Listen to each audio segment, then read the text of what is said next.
کشمیر ایک جنت ہے اور جنت نہ کسی کافر کو ملی ہے نہ ملے گی۔ کشمیر بنے گا پاکستان۔ میرے قابل قدر اساتذہ کرام اور میرے ہم مکتب ساتھیوں، السلام علیکم۔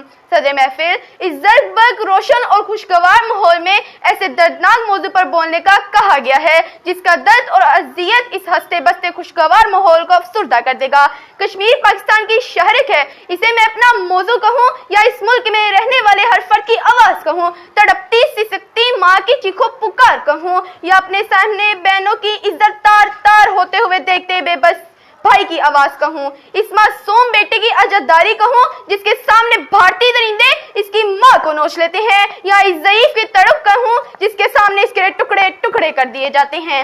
ہاتھ میں پتھر لیے شہزادیاں کشمیر کی نکلی ہیں، خود آزادیاں ڈھونڈنے کشمیر کی ڈھونڈنے کب تک، ظلم و ستم بربادیاں کشمیر کی پوچھتی ہیں، یا الہی وادیاں کشمیر کی، یا خدایا توڑ دے اب ظلم و ستم کی زنجیر کو، میرے مولا دے اب آزادی وادیاں کشمیر کو۔ صدر محفل، میرے الفاظ کو تقریر ہرگز نہ پکاریے گا کیونکہ یہ ہر پاکستان کا وہ درد ہے جو میں آپ کے سامنے بیان کر رہی ہوں۔ ضیاء وقار، میری نظر جب اس محفل میں بیٹھتے ہنستے مسکراتے چہروں پر پڑتی ہے، مجھے وہ کشمیری طالب علم یاد آ جاتے ہیں جو روز اپنی کتابوں اور بستے کو اس امید لیے دیکھتے ہیں کہ شاید کل سے وہ بھی سکول جائیں۔ میرا بھائی جب مجھے پیار سے بلاتا ہے تو مجھے کشمیری بہن یاد آ جاتی ہے جس کا سینہ بھارتی درندوں نے چاک کر دیا ہے۔ میرے بابا جان جو مجھے پیار سے دلاسا دیتے ہیں تو میری نم آنکھوں میں کشمیری بیٹی سما جاتی ہے جو اپنے باپ کو آزادی کی خاطر قربان کر دیتی ہے۔ صدر محفل، کشمیری بہنیں آج کسی محمد بن قاسم کی منتظر ہیں جو انہیں بھارت کے چنگل سے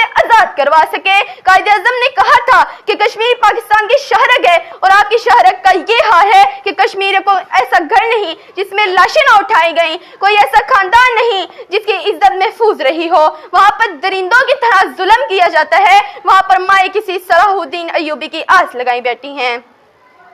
شعلہ ہوں بھڑکنے کی گزارش نہیں کرتی، شعلہ ہوں بھڑکنے کی گزارش نہیں کرتی، سچ منہ سے نکل جاتا ہے کوشش نہیں کرتی، گرتی ہوئی دیواروں کی ہمدرد ہوں لیکن، گرتی ہوئی دیواروں کی ہمدرد ہوں لیکن، چڑھتے ہوئے سورج کی پرستش نہیں کرتی، رہتی ہوں فقیروں کی دعاؤں کی طلبگار، رہتی ہوں فقیروں کی دعاؤں کی طلبگار، ہوشاہوں سے تمنا خواہش نہیں کرتی، دریاؤں میں اتر کر لہروں سے لڑا کرتی ہوں، دریاؤں میں اتر کر لہروں سے لڑا کرتی ہوں، اس ساحل پہ کھڑی ہو کر سازش نہیں کرتی۔ شکریہ۔